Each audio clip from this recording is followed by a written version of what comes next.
What up? What up? Welcome to Believe in Rams, presented by FanDuel. Erin Coscarelli back with you, joined by Nate Atkins of The Athletic. It's been a very busy week for the Rams and for Nate in the middle of a move, trying to balance moving and navigating all of that.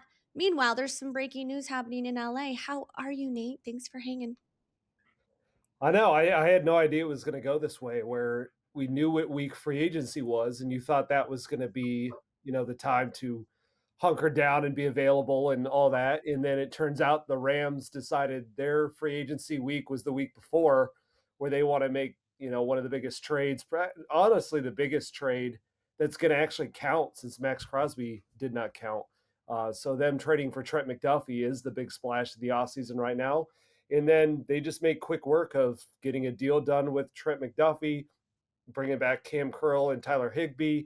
And then it was just Monday morning going out there and signing Jalen Watson from the Chiefs as their one free agent signing so far. And so here we are, Wednesday night, officially the league year where these moves are now official. And kind of all their work was just done in that last week into the weekend, into just Monday morning window. And now it's kind of like we're waiting to see what else might happen, or if anything else big is going to happen, or if they feel like they've already done the bulk of their work so far. So, yes, it's Wednesday night. Rams making huge moves, like hitting home runs. I want to get your assessment on basically every move they've made. $124 million extension for Trent McDuffie, making him the highest paid cornerback in the NFL so far. The thing that always comes up for me with the Rams is, like, I say it all the time, they're trying to build for the future, protect the future, contend for the present. It's kind of like all in Matthew Stafford. They also have to pay Puka. I don't know if people at home realize it's like, yes, they had solid cap insulation, but when you heard $124 million, your thoughts initially with the Trent McDuffie, I mean, obviously the best DB available. Your thoughts when you heard the amount, your thoughts when they kind of went for him. Yeah, I mean, first you kind of get the cost of the move in two waves. The first one's obviously the draft picks they sent out, which was a huge haul. It was a first round pick this year with a fifth and a sixth this year, and then next year's third. You don't often see that big of a package for a player.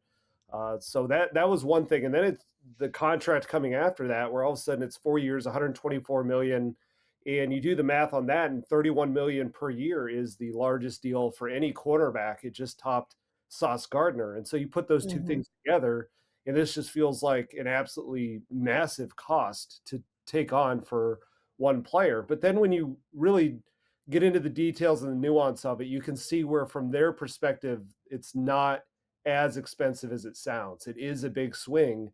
They wanted to do a big swing, but there's certain factors to it that make it a little bit more something they could stomach. Number one is the fact that uh, so they sent out 4 draft picks, and they just got 2 picks back as compensatory picks in the 7th round. They knew they were getting those, so it's not quite the same as the 5th and 6th rounder they sent out, but it is in a just a pure numbers standpoint of figuring out how to fill out your roster with draft picks. You sent out 3 picks this year. You brought back a player and 2 draft picks through the comp picks. It's the same kind of numbers. And so ultimately, then they're just down the 3rd round pick next year out of that, Mhm. just on a number of player to pick ratio. And I think part of their thinking is the fact that Nathan Shieldhouse almost got hired by the Browns this past offseason. He just got promoted internally from pass game coordinator to offensive coordinator, and he is going to be one of the top names on the market next year when teams look for coaches. And there's no guarantee with that. They can't predict what other teams are going to do or when they're going to do it. But there's a good chance that if Nathan Shieldhouse, that he could get a job next year as a head coach. If that happens, then all of a sudden they're getting 2 3rd round comp picks back because of the NFL rule about when teams hire minority assistants to a head coach or GM role. So that Oh, fact means that they would gain 2 3rd round picks, and they sent out one. So think they're still looking at it as they're operating from a surplus. And that surplus mindset, I think, drove everything. That's why they were willing to part with the 29th overall pick because they had the number 13 pick already. Yeah. They're used to having no first round picks. They've made one in a decade, and that was Jared Verse. And so to be able to send one of these out to get an all pro player as part of this package and still know you have the number 13 overall pick, I think that made it a lot easier to stomach. And then with the contract, it's the fact that a big reason why Trent was as expensive as he was on the trade front, the draft picks that they sent out, is that he comes this year on a fifth-year option contract for $13 million. And when you compare that $13 million salary to what he's going to get on the new deal at $31 million, you realize that they have him for a total discount this year, almost Mhm. a third of what his new deal is going to be that they have already agreed to sign him to, that's going to kick in for 2027. And so I think the way they looked at it was, instead of taking this on as a four-year $124 million deal, I think in their eyes it's a 5-year $137 million deal, which is a long runway to control a player for who's 25, so he'll go to age 29 or 30. And it's, at 27 million per year, when you do it that way, that becomes more, you know, easier to stomach. That's less than Yeah. Sauce Gardner was making. It lets them accept the fact that this is a player that is elite, as elite as it gets in the slot, and he's very, very good on the outside, but not quite as elite. And that's the position they're going to pay him or play him at. So ultimately, they did pay a lot. There's no way to get around that. But from their point of view, I think they looked at their draft capital situation and Yeah. the years and the money they were taking on for this player, and thought this is more reasonable than people on the outside are ultimately going to think about it. And especially when you understand the fact that they're trying to win a Super Bowl right now, so they want the All Pro in the building right now to solve the biggest issue they have on the roster, arguably the only one that was left once they decided to bring Cam Curl Yeah. back. I don't think there's another spot you can point to and say, well, other than the other outside corner spot they just signed Jalen Watson to, they don't have any needs left. That helps Yeah. the team push the chips in a little bit more. And the fact that if this is going to be the year that Trent McDuffie is on the discount at only 13 million, makes a lot of sense to go for that when this is the year above all others that they feel like they can go win the title. It might be Stafford's last year. It's currently his last year on his current contract. And that's right now he's averaging at around, I think, 42 million a year in his current deal. And so whenever he ends up retiring, they're most likely not going to have a quarterback making $42 million at Yeah. that. It's either going to be a rookie contract that they draft.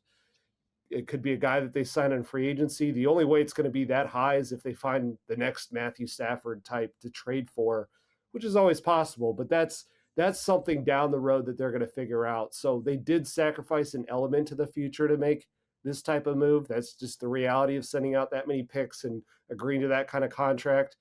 But I think they realize there's going to be a different world forming for them sometime within this 5-year runway for Trent McDuffie, where Matthew Stafford's not their quarterback anymore. They're not paying that position the same amount.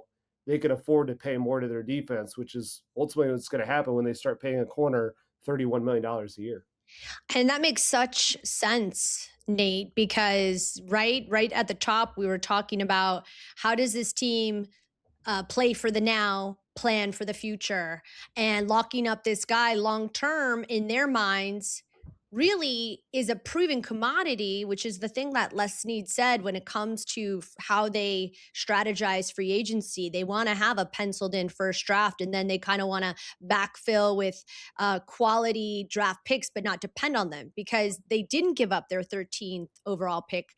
They gave up their 29th. And if you think about it, like you said, a long term guy, locking him in for the future, not having to pay Matthew Stafford for however many years to come when those prices end up surging, it makes a lot of sense. And now it's kind of a backfield, a defensive backfield they sort of don't need to worry about anymore when it comes to bringing back Cam Curl, getting Watson to essentially be paired with him. Now, you mentioned quarterback, and it kind of feels like There's rumors floating around. Joe Burrow could be. I mean, does this feel like this is the year they're going to have to not necessarily make the guy the chosen one, but really they kind of have to because we don't know if Stafford would come back next year. I mean, he seemed like an obvious yes, but maybe if they end up winning this, let's just say, knock on wood, if they were to win the Super Bowl this year, it's in LA. He may want to come back, but like the likelihood is as he would Peyton Manning it, right? Like he would just kind of, you would assume. So then that means you need to really figure out who are you designing this offense for in terms of a quarterback. Is this the year they figure out who that guy could be? Yeah, that's what I'm very curious to figure out because right now they only have one other quarterback on the roster, and it's Stetson Bennett, and they It's like not even Stetson. Jimmy. Yeah.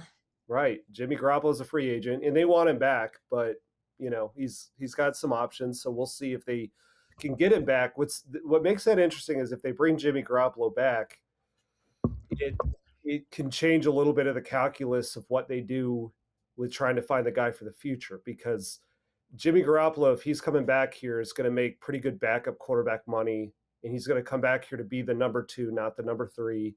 And so you can still draft a quarterback, but you're making him your number three quarterback for this year. You're essentially redshirting him in that scenario if they have Jimmy Garoppolo on the roster.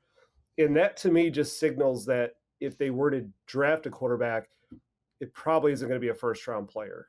And it's going to be somebody who's more in that mold of this guy needs multiple years of developing, including 1 year of just not playing, even if Matthew Stafford gets hurt. In most situations, I think that's the likelihood of how that would play out. And so I don't know. So if they don't sign Jimmy Garoppolo and they leave that spot open, they're going to need a backup quarterback. And I don't think they're going to view Stetson Bennett as ready to be that, mostly because, again, everything about what they're doing this year is to win the Super Bowl this year. And look, if Stafford goes down for a long stretch of time or the whole postseason, it's probably not going to work anyway. But they want to build a situation where if he were to have to miss 2 or 3 games in the middle of the year, they have someone who could step in and win maybe half the games that he's out. That's how they view Jimmy Garoppolo. That's why they signed him for Mhm. $11 million last year. They could do that if they were to draft a guy in the first or second round. Think like a Ty Simpson out of Alabama feels like the type of player they might be able to get with where they're drafting. You could view that guy as capable enough to be your number two and step in, but at some point in the draft, that becomes less likely.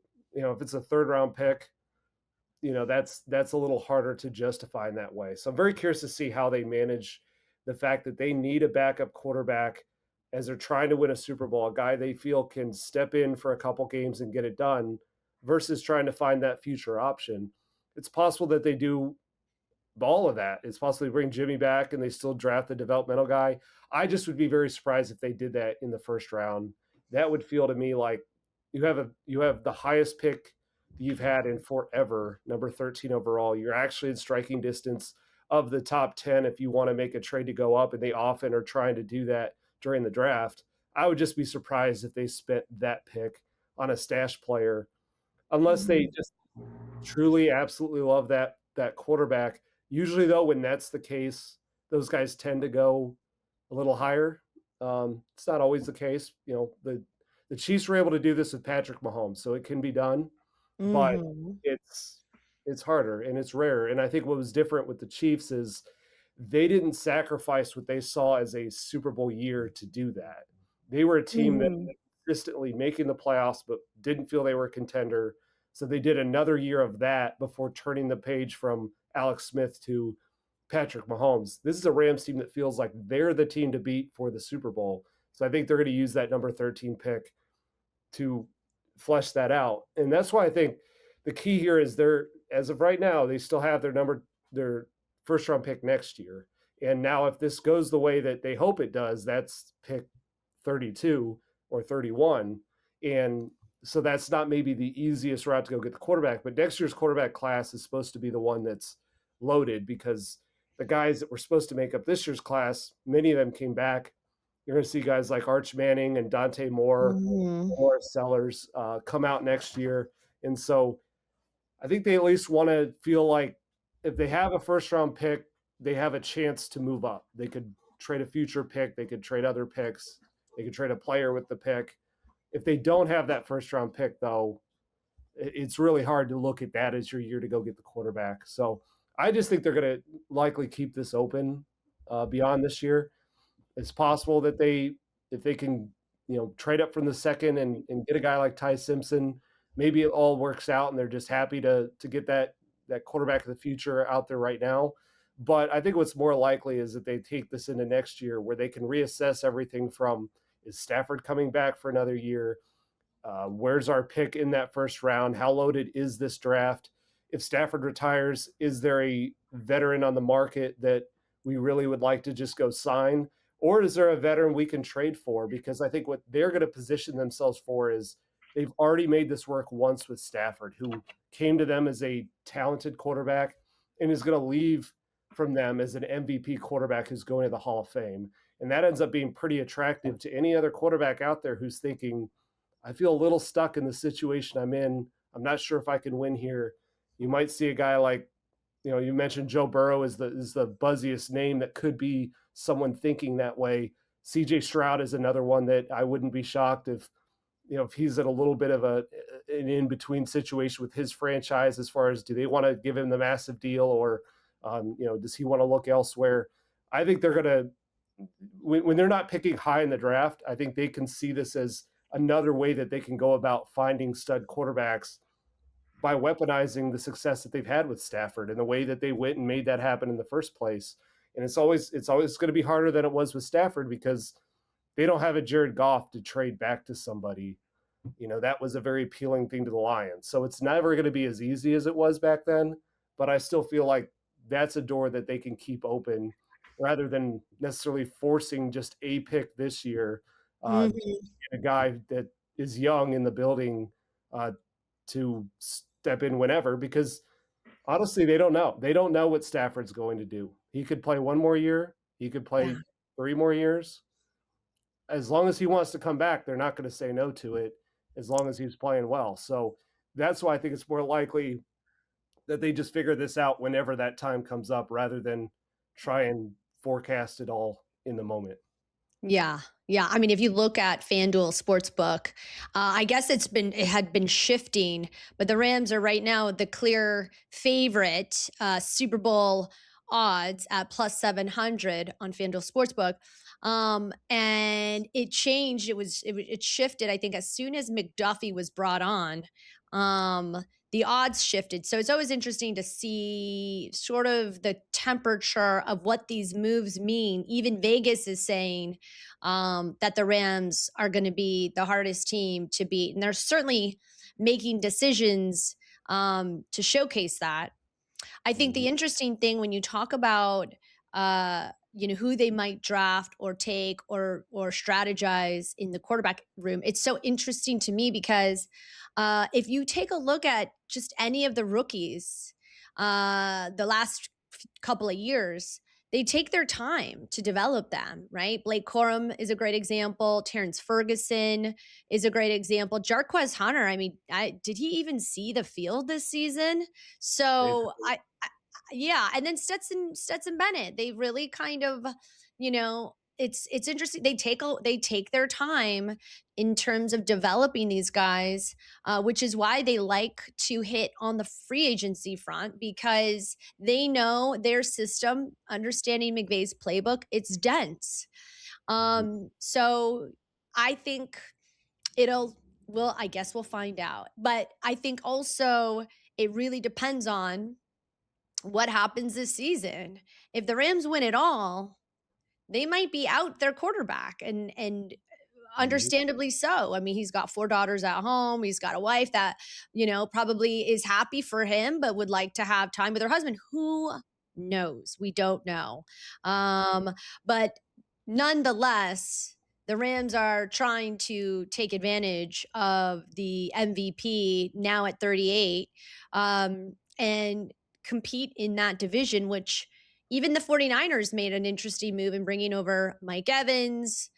So I still think that division is going to be the most competitive division, certainly, obviously, in the NFC.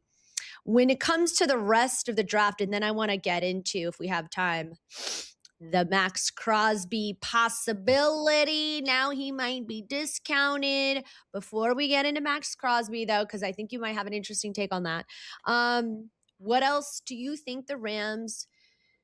They might be sort of quiet with the rest of their free agency. We don't know, but the bulk of their moves have been made. They feel really good about the secondary. What else do you think could come down the pipe? And then, in terms of the draft, where do you see the priority there?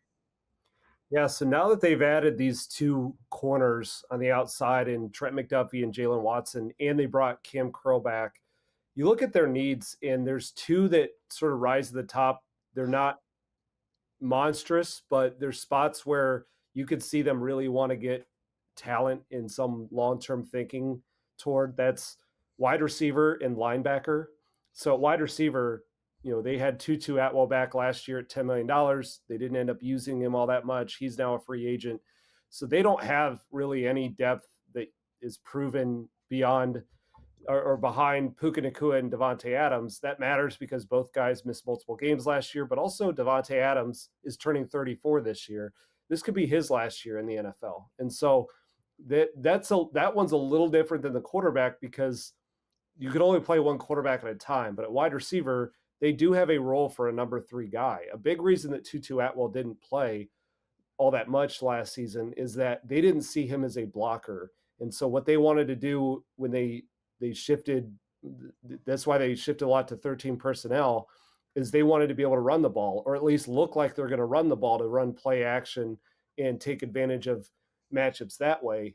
Tutu Atwell was just too defined as a speed downfield slimmer receiver.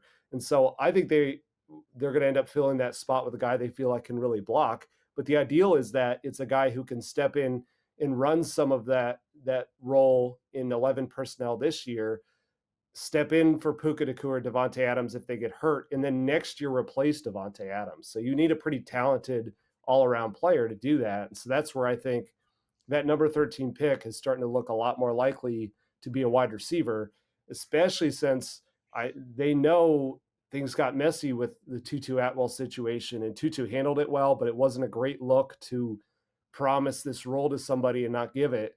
So that's hard to do with a free agent. Mm, They believe they're going to come in here and play, and then you get in the same spot where you end up wanting to play all these tight ends. Maybe Terrence Ferguson has a breakout, that guy's role disappears. That can be a messy situation. It's different with a yeah. rookie who kind of comes in understanding you're a rookie, you're going to have to earn your way here.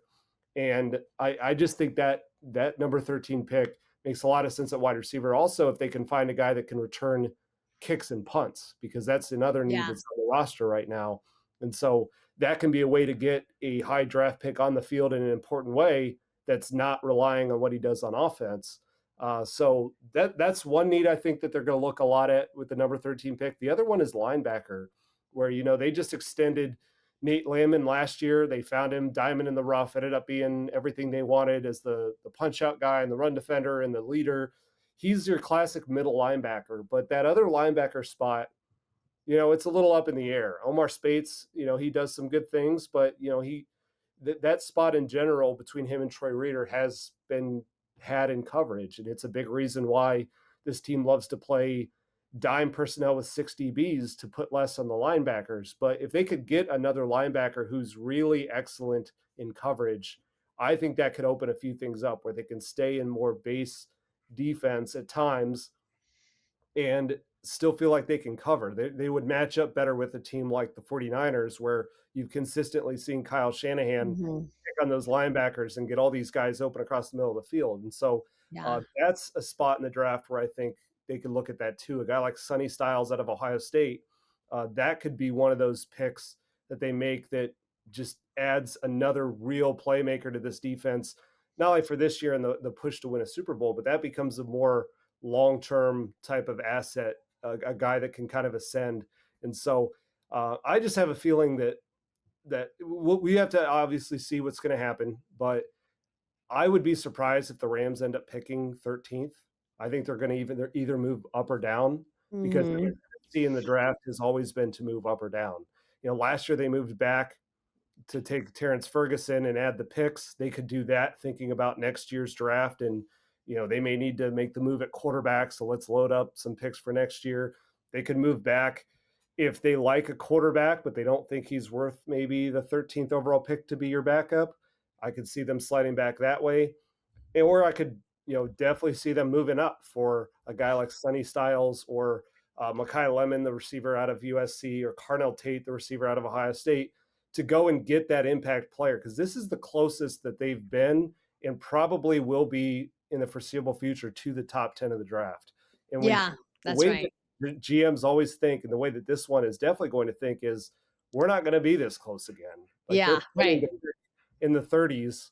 That's at least the mindset and the mentality. So when you are in striking distance of that, if they can move it into the top 10 by just giving up, one day 3 pick or day 2 pick or something reasonable to go and get a true impact player that you normally don't get to draft, I think that's going to be really, really tempting to them. So maybe it all lines up where they just sit there at 13 and they have those options. But that's why I just think the longer this goes on, the more likely that they keep the linebacker and receiver spots open, because it opens the doors for a trade up for any of those type of players at Mhm. positions. Sonny Styles, Mekhi Lemon, Carnell Tate, any one of those they could identify. If that guy falls to something reasonable to trade up to, think maybe pick 8 or 9, something that feels like they can get up to. That's what I think good front offices do, is they leave open the doors so that they can kind of kick them down when the time comes in the draft. And it seems to be trending that way. Nate, I still have one more question for you, sir. But such interesting perspective. And honestly, this is my favorite time of the year when it's not football time, because it's the speculation. It's the, ooh, let's put on our Les Snead cap and like really interpret this. And you're really breaking down. And by the way, guys, this is Nate's like official free agency with the Rams. Mm-hmm. So welcome to LA, sir. And what a fun time to be a part of LA. Now, of course, SoFi going to be the destination for the Super Bowl. My last question, though, I know we kind of went over, but um, I feel for Max Crosby. Situation did not sort of pan out the way I guess everybody planned it to pan out.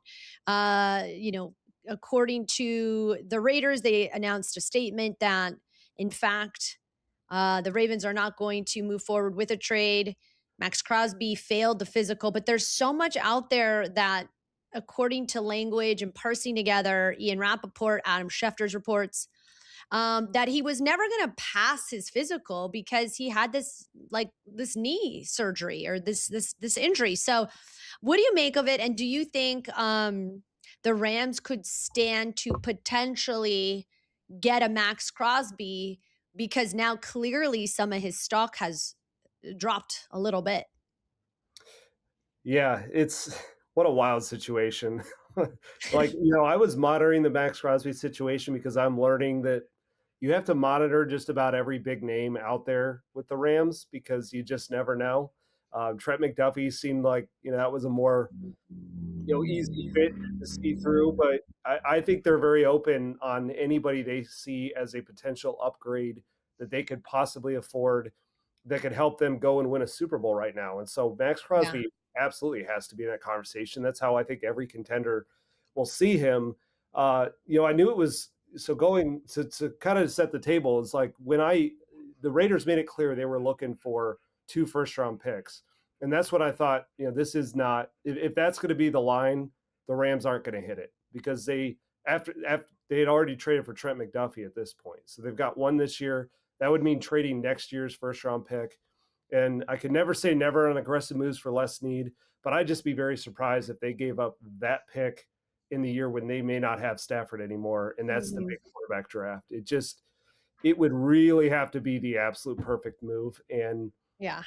I think it's more like when the price tag was 2 first round picks, they weren't going to do it. The Ravens decided at the time they were going to do it. They since backed out.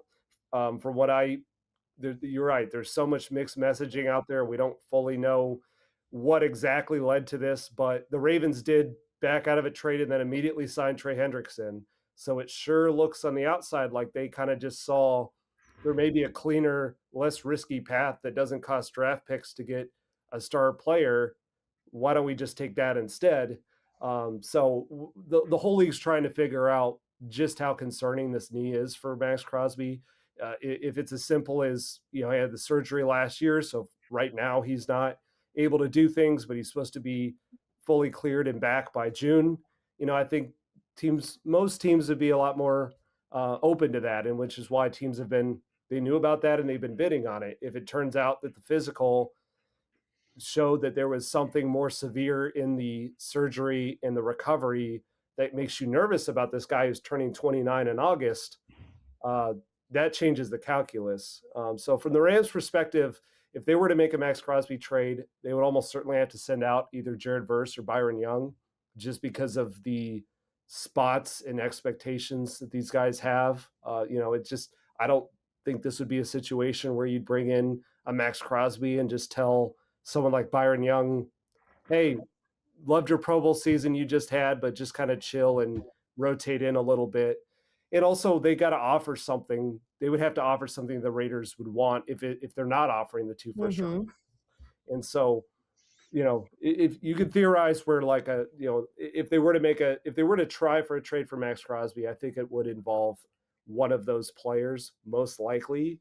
But it's all complicated because in that window since Crosby got supposedly traded to the Ravens, the Rams went out and they signed Trent McDuffie to a new deal. They brought back Cam Curl on a pretty major extension. They spent a good amount of the cap space that they would now have to try to figure out to fit in Max Crosby, who I believe has a $30 million cap hit this year for any team acquiring him. The Rams, I'd have to check their updated numbers, but I think they're around 20 million. They're less than 20 million at this point for this season. And they're figuring out the Matthew Stafford contract, which, he's most likely asking for a pay bump off of an MVP season. So yeah, there's a lot that you have to think and work through, but that it's weird though, because Max Crosby made it clear he didn't want to come back to the Raiders. It's very awkward to send him out where he gave a goodbye message and now he's back. I guess theoretically they could keep him, but they also spent like $280 million on new players, including guys at his position. It sure was set up to move on from Max Crosby right now as they're entering a rebuild with a new coach and a rookie quarterback. So I still think he's likely going to get traded. And so what we got to figure out is, what does the price drop to? Because it seems unlikely they're going to get 2 first-round picks if the Ravens backed out, and not many teams have it. And it sounds like the Cowboys don't want to send it. The Rams sent their second first-round pick out. There's just not as fluid of a market as it was. And then teams are going to try to use this, to get that price down. We like him, but we're concerned about this knee thing. Even if they're not that concerned, they're going to try to do that. And so how do the Raiders react to that? It's just become a fascinating story. And I would just imagine the Rams are one of many teams that are going to check in, because at some point, if the price drops enough and they just want to get Max Crosby out, you have to be interested in that. I mean, it's a Yeah. game changer player, Yeah. premium position for not that expensive of a deal when you see the new ones coming through. Yeah. But where's the line between, we got to make this swing on this guy versus this is just too much to give up, given the risk of a 29-year-old coming off of a knee Yeah. injury. Oh, yeah. And certainly, negotiations moving forward are going to remember this moment in the NFL, because assuming that someone's going to pass their physical, and then you make all these subsequent moves to account that you're going to have these draft picks and pay these guys, and then it doesn't end up working out. They're going to be like, oh, that's right, free agency 2026, Raiders, Ravens, let's hold off. And so that'll be interesting to see how things moving forward work out for Max. I definitely agree that the Rams will stay in on the Max Crosby conversation. He'd be a great high motor guy to have on defense, but I'm sure only for the right price. So, Yeah. um, Yeah, and wow. it's just fascinating too because, like, again, the moves that they made after Crosby supposedly got traded, if they wanted to add him, maybe they don't make all those moves. Like a big Right. idea in adding Jalen Watson at outside corner was to not have weaknesses anymore. But if you have a Max Crosby opposite, say, Jared Verse, you might feel like you can get by with a cheaper corner that's not Yeah. going to cost what Jalen Watson ended up costing, which I think was 17 million a year. Um, Same kind of conversation Yeah. with Cam Curl. So yeah, it's Yeah. where teams decide to rework their plans at this point to fit in this guy and how much to give up for him. Yeah, I don't know. That's what everyone's waiting to find out. And that's why it's called Free Agency Frenzy. Thank you, Nate, for joining Believe in Rams, presented by FanDuel. I have a feeling we're going to be hearing a lot from you in the next coming weeks. Certainly, as we check in, the Rams draft is going to be interesting, guys. So definitely tune in for that. I'm Erin Coscarelli, Nate Atkins from The Athletic. Thank you. Yep. Thanks for having me.